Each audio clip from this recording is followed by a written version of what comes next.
پاکستان صرف 24 سال بعد اپنی سلور جوبلی کا جشن منانے سے پہلے 2 لخت ہو کر پاکستانی قوم کو ایک عظیم سانحے سے دوچار کر گیا۔ آج اس واقعے پر کئی دہائیاں بیت چکی ہیں، لیکن یہ طے نہیں ہو سکا کہ یہ سانحہ کیوں رونما ہوا اور اس کی ذمہ داری کس پر عائد ہوتی ہے۔ اس وقت کی سیاسی قیادت پر جس نے مشرقی پاکستان کے بارے میں بے اعتنائی کا رویہ اختیار کیے رکھا، یا اس وقت کی فوجی قیادت پر جس نے سازشی عناصر کی سرگرمیوں کے سدجواب کے لیے مناسب حکمت عملی اختیار نہ کی، اور آرمی ایکشن اس وقت کیا گیا جب صورتحال انتہائی سنگین ہو چکی تھی۔ حالات کو اس نہج تک پہنچانے کے لیے دشمن طاقتوں نے متحد ہو کر بنگالی عوام کے ذہنوں میں مغربی پاکستان کے لیے نفرت کے بیج بوئے اور انہیں بغاوت پر آمادہ کیا۔ کسی نے حقوق کی جنگ لڑی تو کسی نے مفادات کی، کوئی آزادی کا علمبردار بنا تو کوئی غداری کا مرتکب ٹھہرا، کوئی منظر پر رہا تو کوئی پس منظر میں۔ لیکن اب اس وقت کی صورتحال کو زیادہ بہتر انداز میں سمجھا جا سکتا ہے، کیونکہ حمود الرحمان کمیشن رپورٹ کے منظر عام پر آنے کے بعد کافی حد تک حقائق واضح ہو گئے ہیں۔ کمیشن نے ان عوامل کو بے نقاب کرنے کی کوشش کی ہے جن کی وجہ سے ملک 2 لخت ہوا، اور تاریخ انسانی کے وہ ہولناک واقعات رونما ہوئے جن کو پڑھ کر انسان ششدر رہ جاتا ہے کہ ان واقعات کا ظہور انسانوں بلکہ اسلام کے نام پر حاصل کیے گئے ملک کے محافظوں کے ہاتھوں ظہور پذیر ہوئے۔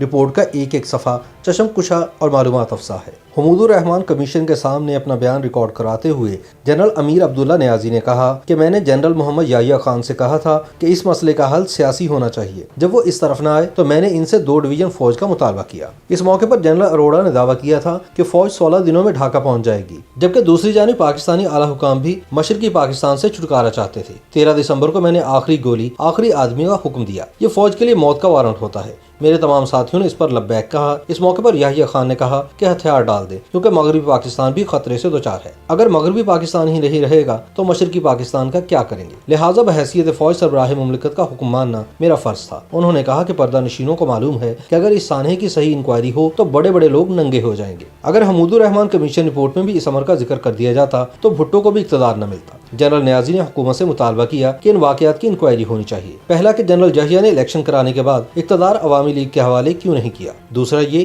کہ مشرقی پاکستان میں بنگالیوں کے خلاف فوجی آپریشن کا فیصلہ کیوں اور کن حالات میں کیا گیا؟ یعقوب خان، ٹکا خان اور میرا اس میں کیا کردار تھا؟ تیسرا یہ کہ مغربی پاکستان نے مشرقی پاکستان کا دفاع کیوں نہیں کیا، جبکہ مغربی پاکستان میں فوج کی اعلیٰ قیادت سمیت تمام مشینری موجود تھی۔ لہٰذا جب تک مغربی پاکستان کے کردار کا صحیح جائزہ نہیں لیا جائے گا یہ مسئلہ حل نہیں ہوگا۔ جنرل نیازی نے کہا کہ مشرقی پاکستان میں 3000 مربع میل کے دفاع کے لیے 45,000 فوج مختص کی گئی تھی، جبکہ انہیں بھارت کی 5 لاکھ فوج کا سامنا تھا۔ اس کے برعکس مغربی پاکستان میں 4.5 لاکھ فوج موجود تھی، جس میں 5 ڈویژن فوج اس لیے رکھی گئی تھی جو بوقت ضرورت مشرقی پاکستان جائے گی۔ مگر جب 21 نومبر سن 1971 کو مشرقی پاکستان پر حملہ ہوا تو یحییٰ خان نے جوابی حملہ کرنے کی بجائے کہا کہ میں کیا کر سکتا ہوں، صرف دعا ہی کی جا سکتی ہے۔ 13 دن تک مغربی پاکستان کی جانب سے کوئی مدد نہیں کی گئی، یہاں تک کہ اقوام متحدہ سے بھی رجوع نہیں کیا گیا، جبکہ آغا شاہی نے مشورہ دیا تھا کہ اقوام متحدہ میں جانا چاہیے۔ ان مشوروں پر عمل نہ کرنے کی وجہ سے مغربی پاکستان کا 5745 مربع میل کا علاقہ بھی جاتا رہا۔ اقوام متحدہ کے سیکرٹری جنرل ہیو تھارنٹ نے بھی اندرا گاندھی سے کہا کہ اس کا سیاسی حل ہونا چاہیے،